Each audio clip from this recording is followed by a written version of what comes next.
Tu es mon serviteur Israël, en qui je me glorifierai. Ésaïe 49, 3.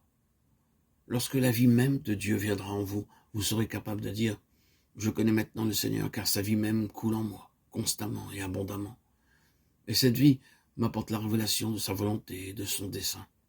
Maintenant, il peut me punir et me corriger. Je sais cependant qu'il m'a choisi. Il ne m'a pas choisi pour quelques jours comme le monde choisit ses favoris.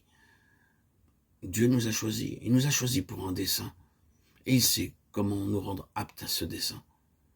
Dieu a dû reprendre Jacob plusieurs fois, cependant il l'avait choisi, et son choix n'a jamais changé.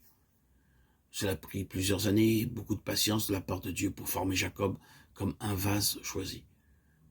Dieu aurait pu dire, maintenant Jacob, tu n'es bon à rien, je me suis trompé. Il n'y a aucun espoir pour toi, tu es trop faible et sans espoir. Mais Dieu ne dit jamais une chose pareille. Il continue à reprendre Jacob et à le corriger jusqu'à ce qu'il devienne Israël. Dieu l'avait choisi avant sa naissance et son choix ne changerait jamais. Qui que vous soyez, bien que vous rendiez un piètre témoignage auprès de vos voisins, oui, même si vos parents ont des raisons de dire à vos amis qu'il n'y a pas d'espoir pour vous et qu'ils pensent que vous êtes sans valeur et inutile, cependant Dieu ne vous rejettera jamais.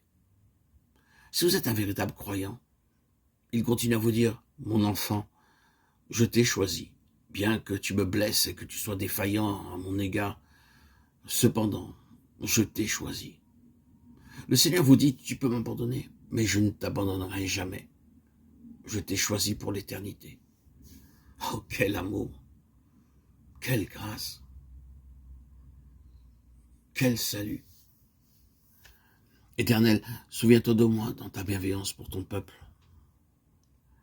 Souviens-toi de moi en lui accordant ton secours, afin que je voie le bonheur de tes élus, que je me réjouisse de la joie de ton peuple, et que je me glorifie avec ton héritage. Psaume 106, 4, 5. Je crois que le Seigneur a quelque chose à nous dire par ces paroles.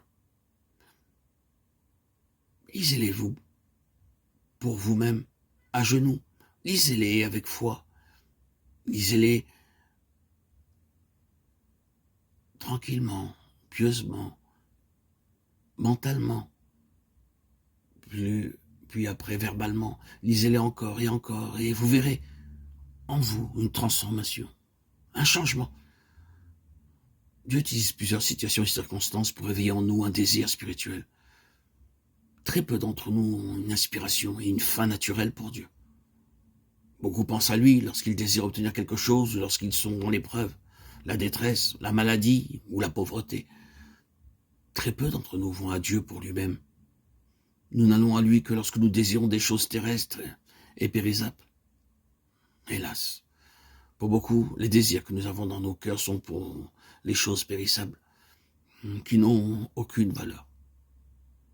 Peut-être qu'au début, nous ne savons pas ce que nous faisons parce que nous sommes entraînés par nos idées enfantines.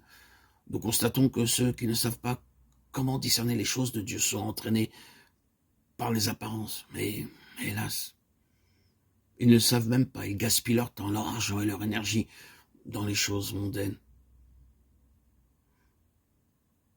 Qu'en est-il de vous? Avez-vous une véritable appréciation des choses de Dieu? Pouvez-vous dire véritablement que votre faim et votre soif sont bien plus grandes pour les choses de Dieu que pour les choses périssables? Hélas, dans chaque cœur, il y a quelques désirs, quelques aspirations et complaisances qui entraînent le cœur loin de Dieu.